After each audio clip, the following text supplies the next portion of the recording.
In part 1, we covered the D of our mnemonic Doctors ABC. In this part, we will be covering the R and the S. R stands for response. This will tell you whether the casualty is responsive or not. Then we will move towards S. S is basically seek for help, which means that you will be calling the emergency medical services so that they can help you take the casualty to the hospital. So, after you've ensured your safety and your casualty's safety, you will move towards checking the response of the casualty. There are two things that need to be assessed in response. The first one is consciousness, and the second one is breathing. You will check whether your casualty is responding to your call, whether they're answering if they're conscious or not, and then you will check if they're breathing fine.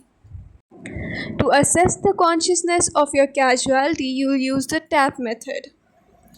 And to assess the breathing, you will perform LLF.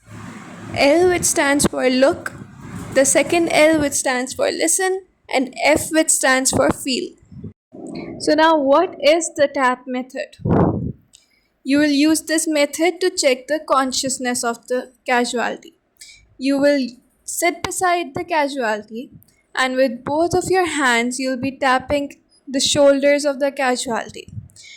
And simultaneously, you'll be asking the casualty whether he can hear you. And if you know their name, you will be addressing them with their name. The important thing to keep in mind here is that you will always tap the shoulders of the casualty very lightly. Do not be aggressive because you may worsen the injuries that the casualty might already have. And while asking the casualty, you have to keep your voice loud enough so that he can hear you even in that crowd. If the casualty does not reply or show any signs of consciousness, you will move towards LLF, which stands for look, listen, and feel. You will look at the chest rising and falling. You will listen to the breathing sounds and you will feel for the warmth of the breath. To perform LLF, you have to go near the casualty and your cheek should be facing their mouth and your eyes should be directed towards their chest, just like it is shown in this picture. In an unresponsive casualty, you may check for breathing signs for 10 seconds.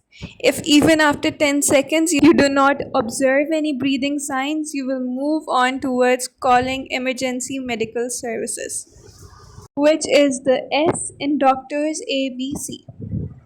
To call for the emergency medical services, you will ask a bystander for help rather than doing it yourself.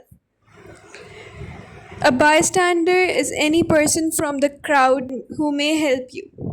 You will point out the bystander by his shirt's color and then you will ask him to stay until the ambulance arrives. If he agrees, only then you will ask him to call the emergency medical services.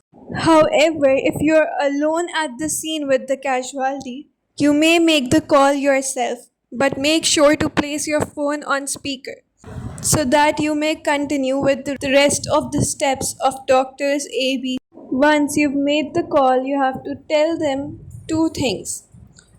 First is about yourself. You will tell them your location and your contact number so that if your location changes, they know who to call. You may also give the bystander's contact number or ask the emergency medical services to contact the same phone number that you've called with, if the bystander has agreed to stay with you till the ambulance arrives. After that, you have to tell two things about the casualty. What could those two things be?